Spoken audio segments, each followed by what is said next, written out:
another episode of Inside the Recording Studio. I am Jody Whitesides, and with me as always is Mr. Chris Hellstrom. How are you today, Chris? Good morning, Jody. I'm doing just fine and dandy. You're just How fine about and yourself? dandy. Are you ducky as well? I'm not sure if I'm ducky, but I am dandy, I guess. That's how good I am. I'm fine and dandy. Well, that's double good. Let's square that up. Right? How are you doing? I'm doing good. Yeah? Yeah. Awesome. How's that shoulder? Still sore, but it's almost 100% back to normal. Still attached, I take it. It's still attached to my person, yes. Good. Awesome. All right, I'm going to jump right in. Hey, Jody, do you have a style, do you think, when it comes to mix engineering? Yes. Yeah? Yeah, we're done. Cool. All right, cool. Thanks for listening, everybody. Is it good to have a style when it comes to that? Is it something that we should strive for, do you think? Is it something that behooves us? What are your thoughts on the subject? Because that's kind of what we're talking about today. Is it good to have a sound or a style as a mix engineer / producer, or certainly mix engineer? The idea in terms of what you just asked me personally, I think I developed a sound due to the fact that I started out as an artist, not because I started as a mix engineer. And I don't know if that's necessarily a good or a bad thing. It's just the way my path through this industry occurred. It's the best way for me to put it. That being said, there are a lot of mix engineers out there who don't technically have what I would call a sound, like you'd recognize, hey, that guy did that mix. Yeah. kind of thing. And generally speaking, if you could recognize it for that, it might not be a good thing. It might be good to have a sound as far as like instantly identifiable, but at the same time, that has a certain expiration date on it. It can. If it's too defined, right? Yes. I don't want to mention this person by name, but there was a very successful person in early 90s who ended up doing in the rock realm a lot of remixes for people and was all over the place. Now, I don't know if this person is still active today. I'm assuming the person is. I'm trying to be as vague as possible. But you're so vague, I have no idea who you're talking about. Well, good. Then I've said it correctly. But it can be that you're dating that sound, right? Okay, so if it's so identifiable, it's like, oh, everybody's heard that now. Do something different. This is dependent on the style of music that we're doing, right? So throwing it right back at you, do you have a sound? I know you have a style, but do you have a sound? I honestly don't know how to answer that. I'd like to think that I let each song or artist come through in the mixes that I do, as opposed to crowbarring what I think is cool on there. but at the same time, if I'm doing a mix, I'm going to implement my tools, how I like to do things on that.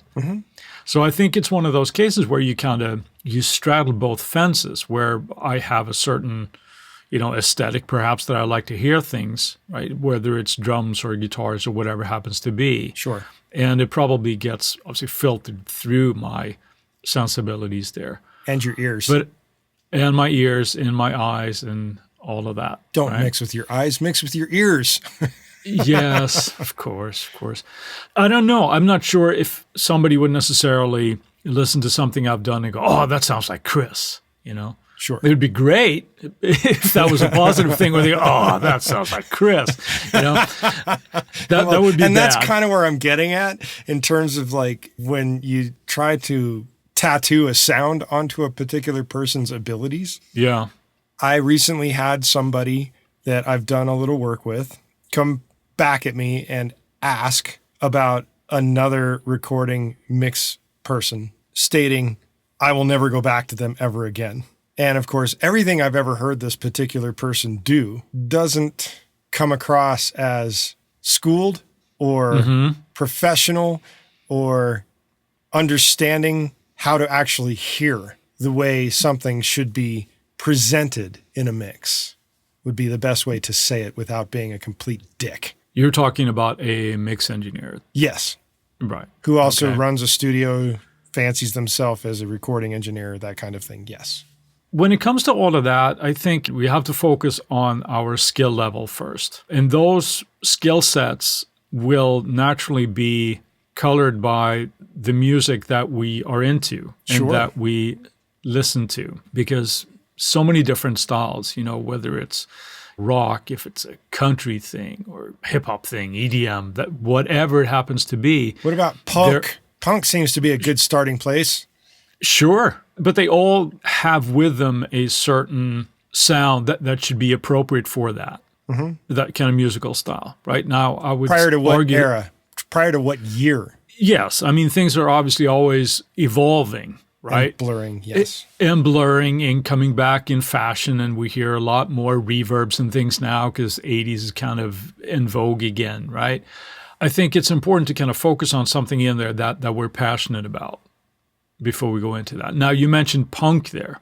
Punk is, to me at least, it's one of those musical styles where you might have a certain leeway when you start with it because it's supposed to be this sort of like DIY approach, right? And it's all about attitude and it's all about giving the giant middle finger to society type of thing, right? Sure. That was sort of like the essence of that. Punk and garage rock. That's why I brought it up, is it might be a good place to start for a lot of things because you cut your teeth on things that you don't have to worry quite so much about the bass value or the high-end value or how lo-fi it might sound. I'm not sure I would entirely agree with that because I think whatever musical style you start with, it's always going to be a certain DIY approach. But I think that sort of mindset of punk and kind of keeping that aggression and that attitude in there can become a challenge because let's say a huge band like Green Day were considered a punk band when they started out. Yes. Right? Today, I'm not sure anybody would call them punk necessarily because their sound has evolved and stuff. And as a matter of fact, they got a lot of flack initially when their style sort of changed and got a little bit more mainstream. Pop. Yes. Ooh, the P word. Yes, right? the big P. Yeah. What was the point I wanted to make about that rambling? No, I think, we have to sort of gravitate towards what we think is our passion. Not just the passion, but we actually have to be good at that passion. Here's what I would say to that. What's that? You're not wrong in saying it, but I would take it a step further and say it's probably ideal to focus on the genre as a mix engineer that makes you go, fuck yeah, I get to work on this. Oh, yeah. Because if you're not saying fuck yeah, you're probably doing yourself a disservice and you're probably doing the client a disservice. Yes. As long as you have you're in the position where you can say yay or nay to certain projects, right? If you're a staff engineer in a certain place, in a certain studio, you just have to do the work that's there, right? And you have to be professional enough to give your all and serve the song and the artist, whatever that happens to be. But if you're not super passionate about a project, let's say if somebody would come to me and go, hey, I have this lo-fi hip-hop thing that I like to do. We want it to be like really authentic. I'm probably not your guy because I'm not going to I could give it a shot, but I'm probably not going to project everything that needs to go into that. The same thing for perhaps a country thing. It's like, yeah, well, it's kind of adjacent to some of the stuff that I do, but if you want something with super authenticity, I might not be your guy, Where, let's say that whatever musical style, there are certain aesthetics that are there that just supposed to be in that sound. Sure. Right? If you are doing any kind of music, you want to at least be sort of like, if not steeped into that sound and knowing what is required to do that, to have it sound as contemporary or as legitimate as possible, let's say. Sure. Along those lines, you're talking about essentially finding your voice depending on the type of music you're wanting to get into. That would be my recommendation for anybody that's kind of now, let's say you're defining a new sound, like when 9 Inch Nails came out. Right. That was kind of new territory, to say the least, especially with the way it blew up. What do you use as your marker for like, hey, this is how we're going to do it, and we're kind of springboarding off of that? It gets harder and harder on a daily basis to come out with an entirely new sound. Like, to me, that was the last big explosion of a sound. Yeah, I mean, something that had a little bit of longevity, shall we say. I would probably go along with that. But there have been, other things past that, of course. You could argue perhaps that I think it was about the same time where Dr. Dre and his people that came out just about the same time and exploded as the Nine Inch Nails thing did. Yeah. So there was that. And defining a new sound, I think, has more to do with the artist and the time when you're doing that.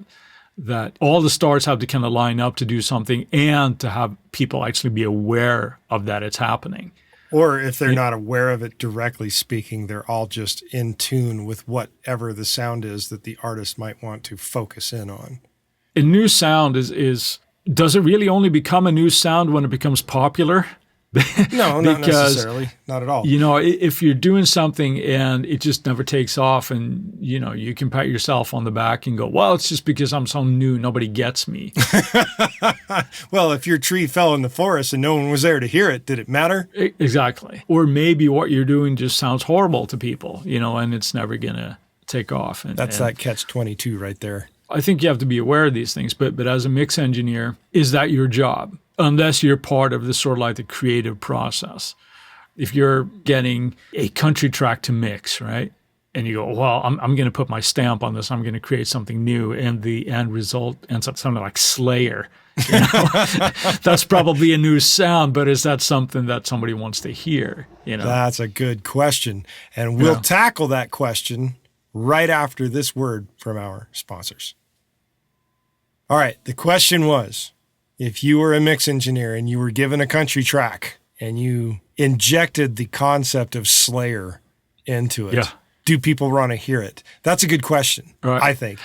Here's a funny example of maybe just such a thing. A few years back, I had the pleasure of meeting a band that was really damn good, and they were in that thrash metal kind of vibe, along the lines of like Godsmack and maybe a slightly more modern version of Metallica and things of that nature.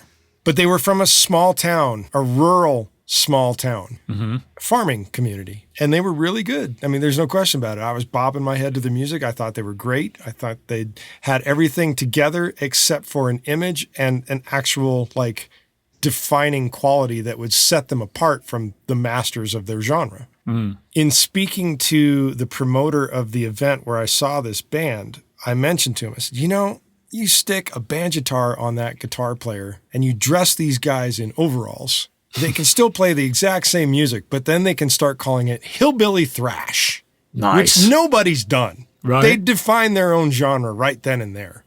Yeah. And the promoter was just like, whoa, mind blown. And here's the thing. I've been waiting to give that example away for like over a decade. Well, now you've done it. So. Well, I did it before, yes. And I actually got that concept from someone else. And the funny thing is that if you were to start running around and telling everybody that when they ask you, what do you sound like? And you say hillbilly thrash, most people are going to turn their heads like the RCA Victor dog and wonder what the hell that is. And to have a group of people that could get together and define that, not only from the band and the writing of their music aspect, but the recording engineer and the mixing engineer and everybody else that we're talking about in this, that starts to define a genre and a sound. It can. Yeah, absolutely. Yeah. I'm also a little bit weary of, now I guess anything that kind of comes out and is new and it's kind of defining a new sound is always looked at with a little bit of skepticism initially until it takes off. Anything in history, there's always been raised eyebrows about, oh, you're going to do what? You know, and it turns out to be successful, and then everybody jumps on the bandwagon, right? But I think this has a fair bit to do with the artist and sort of like the marketability of that, and perhaps a little bit less so with the recording aspect of it and the engineering aspect of it. But as a mix engineer, you have to be aware of where they want to go. You have to be aware of the genre that is going into the mix of the song or the album that you're working on. It's one of those things where we always like to say you need to communicate with the artist, right? So very much so. You know, and that's like, hey, imagine 84 Metallica, but we're going to have banjos on it. You know, so now you're jumping off my bridge. Right. So I'm going, yeah, all right, well, I'm in. Let's do this thing. You're at that part where you are sort of serving the song and the artist as an engineer, and you're not necessarily crowbarring your sound onto whatever they are, right? So I think that's an interesting angle where we have to kind of explore and see. And then, of course, what you do with all of that, with your know-how and everything, you can perhaps make that vision come to life, and I think that's, as a mix engineer, that's kind of our job. Sure. I mean, I've told this story before on the podcast here, but I think it's such a good story that it needs to be repeated. Where shall I set up a delay pedal? Well, maybe, and just edit it in from before. I was mixing an album last year where I was essentially, kind of shoehorning my sound onto a certain song. And it was when I got the mix feedback back where the artist said, well, can we make the drum sound a little bit more Fleetwood Mac and less Def Leppard? So it was one of those things, well, I'm take my aesthetic. This is how I like drums to sound, right? And they go, no, that's not what I had in mind at all. Fix it. And of course we did, but lack of communication on my part there, right?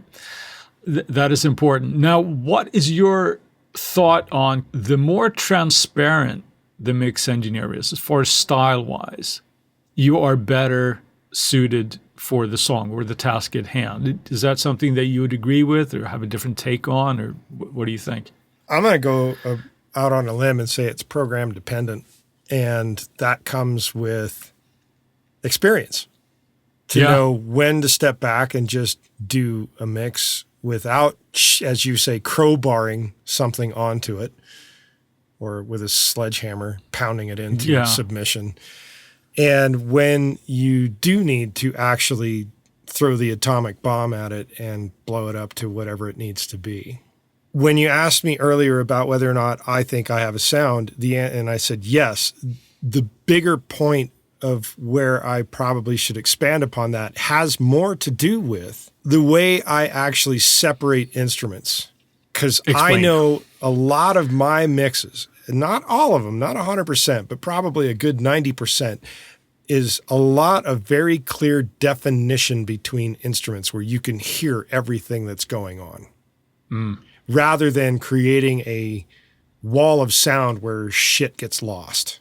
Now, have I ever created a wall of sound where shit gets lost? Yes, I have. But that was what the song required at that point. But generally speaking, I like to be able to have the ear dive into any given point of a mix and be able to hear any given instrument that's happening, whether you're currently thinking about it or not. But if you go back and listen to it on another set of headphones or a different set of speakers, you'll find something in there that was defined in any given speaker arrangement that you heard it in, but you might not have noticed it as clearly, if that makes any sense. So it's always there and it's always present. And I have a tendency to really get very good at getting that definition between all the parts.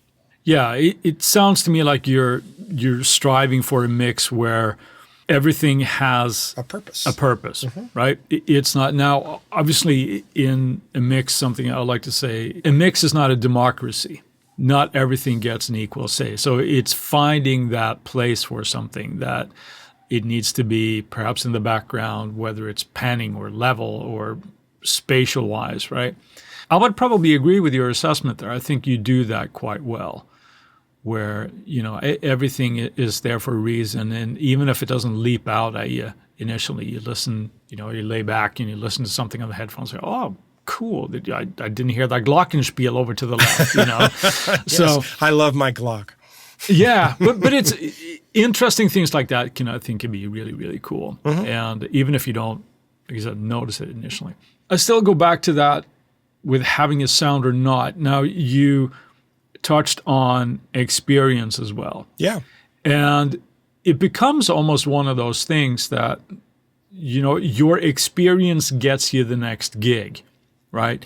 And it may be something that you're doing to a mix that somebody's heard, or, we hear it all the time, that somebody's on the charts, like, now let's get that guy to mix our next record, right? And it is perhaps more of a marketing thing that you want to be connected with that, or you think that this person is actually going to add something to your production that you want added. And, we talked a little bit before we started recording here today, but somebody like Chris Lord-Alge, does he have a sound or not? Because he works on a wide range of things, but I think most people would think that he has these mixes that are very sort of forward and punchy and relatively aggressive, right? So is that his sound, or is it because he gets approached with, projects that would be suited for him to do? That would be a question for him, not for me. Yeah. No, but do you have a thought on it? Brother. I mean, not necessarily speaking for him, but the same could be said for like Dave Pinsato or Bob Clearmountain or whoever, I'll tell you, if I were an artist and I wanted probably one of the penultimate in sounds in the history of recording, I'd probably go to Jack Joseph Puig myself. Yeah. Well, the 2 albums that he did with Jellyfish. Right. I mean, those are just ridiculous, and they're considered like some of the greatest sounding records ever made by a lot of people. Not everybody, obviously, but there's a lot of people out there that hold those up as examples of amazing writing, amazing recording, amazing mixing. Yeah. The whole process on those albums, they're just so amazing with how they came out.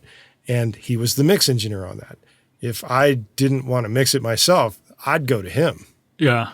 Especially for that kind of vibe that he imparted. Right.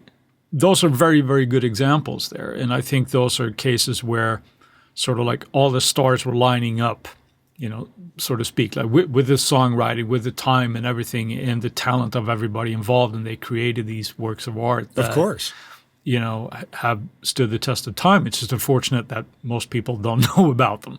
There's a talent in the know-how and the timing of everything that, for example, Tony Visconti, when he worked with David Bowie, it was, an explosion in like new gear and all this kind of stuff. And I think he had like a harmonizer at some point, and they didn't really know how to explain it, but Bowie wanted that sound, so that they started working together and had a very fruitful relationship, right? So it's that talent and the time and everything, and you sort of get known for a certain sound because of that. Yeah, I think the same could be said for maybe Mark Needham as well. He's been around a long time, but I would posit to say that the Imagine Dragon guys probably met him because they lived in the same town. At least I'm assuming that Mark was living in Vegas at the time that they started coming up. So, and it's quite possible that the Imagine Dragon guys just met him from doing local shows. And he was there in the audience or something and wanted to work with him, or they wanted to work with him. They created a sound just for them. Yeah. And it worked out. They became pretty big. They did all right. They did all right and continue to do all right. I think as engineers, we are judged on the work that we've done, and we sort of are possibly more dependent on the artist for our sound than it is something that we're creating by ourselves. It just happens because with our experience, the work that we've done, if we've done a good job, we get known for that. Sure. So I think initially as we start out as mix engineers, first I would say just work as much as you can, right? And do whatever you do, but then find out what you're passionate and you're good at. Yes. Like Dave Pinsato used to say, like, passion about something is not good enough. Like he'd said sometimes, yeah, I have a real passion for basketball, but I'm never going to be in the NBA. Nobody's tall enough to. Well, yeah, perhaps, but you need to be good at it as well. Right. And then one thing will sort of breed the next. That doesn't mean that you need to necessarily pigeonhole yourself into one style of music and just doing that. But I think you find out what you're good at, you try to do that as much as you can, and then try to spread your wings. If you're good enough at something, I think you can start, like I said, spreading your wings a little bit and trying new things, and then you see that either you're good at that as well or not. You brought up Trent Reznor, 9 Inch Nails. He has very, very successfully managed to go into scoring.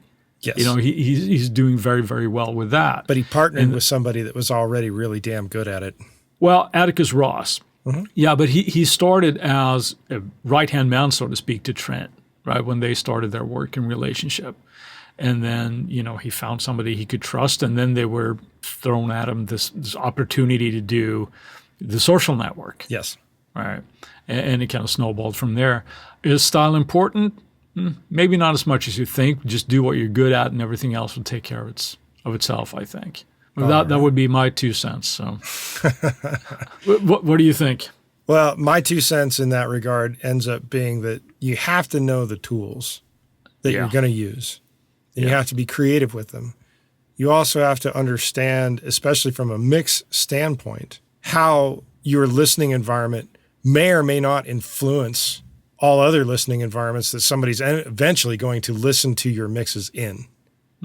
If you're not acutely aware of that, it can be a problem because it might sound fucking amazing in your little cubby of creation where you're doing the mix. But once it gets out into the world, it might sound like dog shit. Yeah. And if it does that, you're probably not getting a whole lot of work. To wrap this up again, besides knowing your tools and your gear and getting out of it what you want and the listening environment, all of those things, the last thing I would say then is if you're working on a genre that you are intimately aware of and knowing the aesthetics of that, that will influence how you treat the low end. How loud is the snare going to be? How much emphasis is going to be on the subs? All that kind of stuff. You know, how are we treating guitars? How are we doing anything?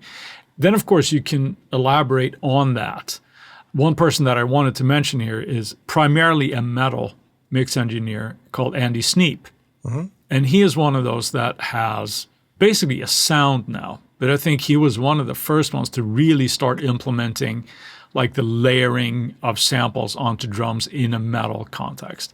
So here's somebody that kind of took something that he was really, really passionate about and sort of expanded on it and basically rejuvenated the sound of a genre that can perhaps sound a little dated otherwise. Right. So should we have a style, Jody, or not? I think that's a personal choice. Yeah. I can take or leave my style.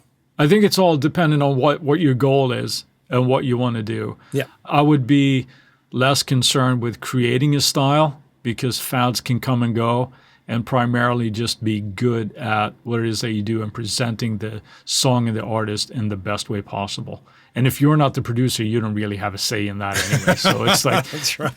Do your job as the mix engineer, damn it. And then if you do that well enough, and on top of that, if you're a decent guy or girl, people are going to want to work with you. So damn straight. And with that, let's move on to our Friday finds. Chris, what do you got? I rediscovered an app today. Uh-oh. It is called Syntorial.